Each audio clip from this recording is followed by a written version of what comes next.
කරමු ඊළඟ ජනපතිවරයා ශ්‍රී ලංකාවේ 2029 බිහි වෙන ජනපතිවරයා පිළිබඳ අංක විද්‍යානුකූල විග්‍රහයක් අපි කරමු.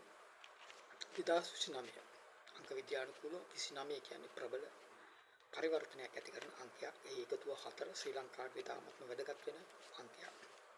ඒ වගේම ඊළඟ ජනාධිපතිවරයා වන්නේ 10 වන ජනාධිපතිවරයා. ඒ කියන්නේ චක්‍රයක් අවසන් වෙනවා 9 ඊළඟට පටන් ගන්න ආරම්භය.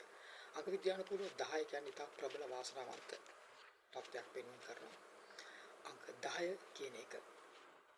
ඒ වගේම ශ්‍රී ලංකාව නිදහස ලබලා 80 වෙනි වර්ෂය ගත කරනවා. ඒකත් ශ්‍රී ලංකාවට තීරණාත්මක අගයක් තමයි මේ 8 කියලා කියන්නේ. විශේෂයෙන්ම ශ්‍රී ලංකාව සම්බන්ධව බලන විට බොහෝ දුරට මෙම අංක 8 අංක 9 අංක 4 සුවිශේෂ මාංශාන්ති නිර්මාණය කරනවා අංක විද්‍යානුකූලව බලනකොට.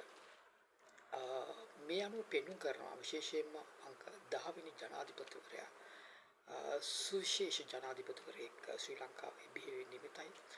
සාමාන්‍ය ක්‍රමයකට වඩා බුද්ධිමත් භාවයකින් යුතුව ප්‍රබල විශ්ව ශක්තියකින් යුතුව සිටින ජනාධිපතිවරයෙක් අපිට බලාපොරොත්තු වෙන්න පුළුවන්. ඊළඟ ජනාධිපතිවරයා ශ්‍රී ලංකාව විශාල වෙනසක් බලාපොරොත්තු වෙන්න පුළුවන් විශේෂයෙන්ම සංවර්ධනය අතින්.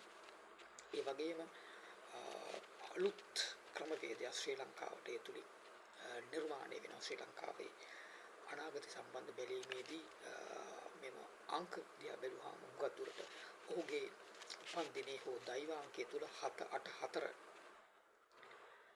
යන අංක විශේෂයෙන්ම තියෙන්න පුළුවන්. අංක හැටියට විශේෂයෙන්ම දෛවාංකයේ උපන් දිනේ හැටියට විශේෂයෙන්ම මේට ප්‍රථම හිටපු සුවිශේෂී අගමැතිවරයෙක් තමයි ජෝන්